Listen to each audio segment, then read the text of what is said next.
So in Christian churches all across this country, right this minute, ministers are standing up and reading a verse from the Bible and then spending the next 20 minutes talking about what it means to their faith.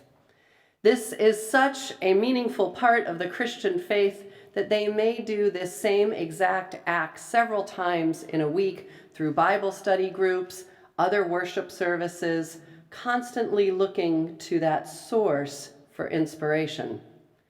It's a pretty simple premise, actually. Take a powerful set of words and then dig into them and see what they mean to our lives today and how we can live our lives according to them. Sometimes I kind of envy them. They've got one book, they've got a same pattern every single week, they've got all these resources to tell them what it can mean and how they can preach on it. But no, we Unitarian Universalists do everything different every week. And in the Unitarian Universalist faith, we draw from many different sources of wisdom. When I ask people what their sacred texts are, I've heard everything from Bible verses to Dr. Seuss, to Mary Oliver poems, to Martin Luther King Jr. speeches, to specific songs. So, my dear ones, while our Christian siblings are reviewing the meaning of a piece of scripture, we're going to do a study of Jason Mraz song lyrics. It's not Bible study, we'll call it lyrical study. How does that work? So let's start with the first refrain, where he takes his own stab at that supposedly Hafiz poem. Once upon a time, there was a meeting of minds. The sun and the moon made a deal with the sky. One would take the morning and the other the night. Together they would blanket the world with light. But the moon had a shadow. He felt like a liar. The sun was the only one who carried the fire. The sun saw this. She kept on glowing, bowing to the moon, never saying, "You owe me." Right? I remember the first time I heard the song and I heard the "you owe me" line. I was like, oh, no, you didn't. Like, you just took that poem and you actually made it better. He doesn't just talk about the sun, he adds how the moon feels, that he had a shadow and he felt like a liar. He felt like he wasn't carrying the fire. So how many times do we feel that? We feel that somebody else is doing so much of the work, the giving, the shining, and we might just feel like a great big shadow. We think that there's something wrong with us, but really it might not be our role to shine right now. Our job might be to receive the sunshine. So anyone here have any challenges in receiving help? Has that ever been a thing for anyone? Yeah, okay, the hands were few, but the laughs were higher. I know. So, of course, I do too. I remember this one time I was going through a really tough time. And if there was a time I should have been asking for help, this was the point in my life that I should. But I was proud, I was strong. I used to be the one who was giving help, not receiving it. And I couldn't bring myself to ask for help, even though I desperately knew I needed it. And then a dear friend said something that was very powerful, and I've used it a number of times with several of you. She said, "Christine, you've made a lot of deposits in the karma bank. It's time for you to start making some withdrawals." This is what this stanza means to me. Sometimes we are meant to shine, and we do a lot, but sometimes we are meant to receive. And no one is sitting on the other side saying, "You owe me." Well, okay, maybe you might have some family members who are very dysfunctional who do, but that is not what we're talking about here. Let's forget about them right now, okay? One of the ways our own community brings this to life is through our lay pastoral care program. I know we've got a few of our lay pastoral care folks here this morning. You want to raise your hands? That's awesome. This program is a way to help each other in times when we need someone to talk to, These folks signed up to be of service to other congregation members, and the program has a big opportunity. Do you know what it is? That not enough people are willing to say, I need assistance. Nope, we're all strong and independent-minded people, and we don't need no stinking help. Well, sometimes we do. And when it is time to make a withdrawal from the karma bank. It is your time to be the moon and just receive the warmth of the sun, knowing that no one is going to say, you owe me. If it makes it easier for you, consider it a favor to these people who signed up, went through training, and are looking for opportunities to serve.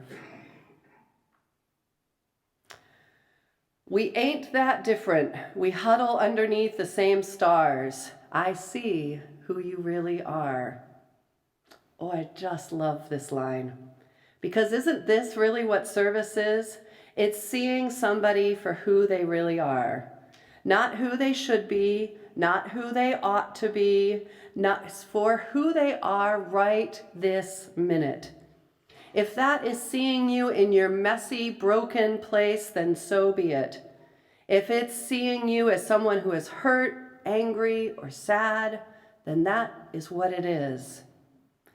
I believe that service is not really impactful unless you are willing to sit down with somebody in an equal place and try to truly understand them.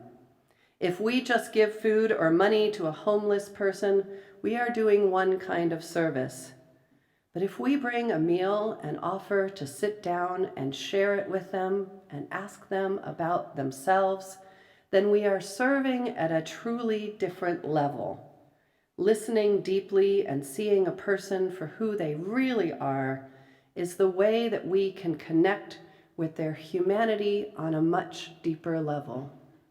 And this doesn't necessarily just go with people who are dealing with homelessness or who are in real trouble. It also can work with our family, our neighbors, those with whom we think that we have big differences. Let's sit down and see who they really are. You're every creature, every man, every woman and child. You're the closest thing I'll ever get to knowing God. I'd make this non-binary, but seriously, is he a Unitarian Universalist? Does he know about us? I'm willing to introduce us to him. I will voluntarily do that because if that's not Unitarian Universalist in my nature, I don't know what it is. Like the sun to the moon, I'll send you my love and light. A love like ours, it'll fill the whole sky.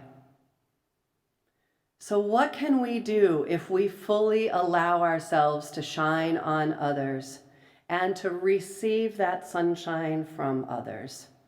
Well, it creates a love that can change the world. That is who we are as Unitarian Universalists. We believe in the power of love. Many UUs, when they are asked what their higher power is, says that it is love. Our service initiatives for our denomination fall under the banner of Side with Love. When we have a choice on an issue, we choose the compassionate, equitable, and loving answer.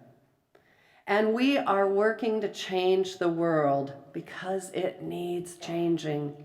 We want to get our Side with Love yellow shirts out there and stand up for all that we want to change. We sided with love when we showed up for the trial and acquittal of Dr. Scott Warren and no more deaths for providing humanitarian aid to migrants crossing the desert. We were doing the loving thing. We are siding for love when we show up to climate strikes and encourage love for our planet Earth that so desperately needs it. We are siding with love when we march with women for basic equality rights. We side with love when we protest racism in every single form, so needed right now, against anti-Semitism, anti-Muslim sentiment, anti-immigration, anti-Black racism, anti-Indigenous efforts, all of it when we see it, especially those of us who have privilege and our bodies are not personally on the line. We side with love when we stand up for our LGBTQ siblings, including marching in the Pride Parade, which you will hear more about soon, and insisting that their worth and dignity are still worth siding with. And we shine our light in local ways as well. This community is full of love. How we get involved in this congregation, how we support this community with our financial pledge. Some of you were very generous at the end of the year. Thank you. We are making a difference by being a beacon of liberal religion in the Valley. And there will be so many more opportunities to show that Unitarian Universalists always, without exception, are on the side of love. There's an election coming up in 2020, and there is a lot of love that's going to be needed, a lot. And we can make a real difference. A love like ours can fill the whole sky. Think of the people that you love the most. Send them your light. It'll hold them close. So who needs that love in your life? Who needs a little bit of your shining? Sometimes it's the person you expect the least. And sometimes it's the one who looks the strongest. And often they don't need much. Like the sun, we don't need to provide a huge solar flare and burn them with our love. Just a little ray of light will do. Or maybe the one who needs the light right now is you. Maybe it is a time to take a deposit out of the karma bank. Maybe your way of showing love is to ask for help from a lay pastoral associate, from your minister, from your friend, or time with a loved one to reconnect. Or maybe you just need to show yourself a little bit of love and compassion. In any of those situations, let go of the idea that there will be a you owe me at the end.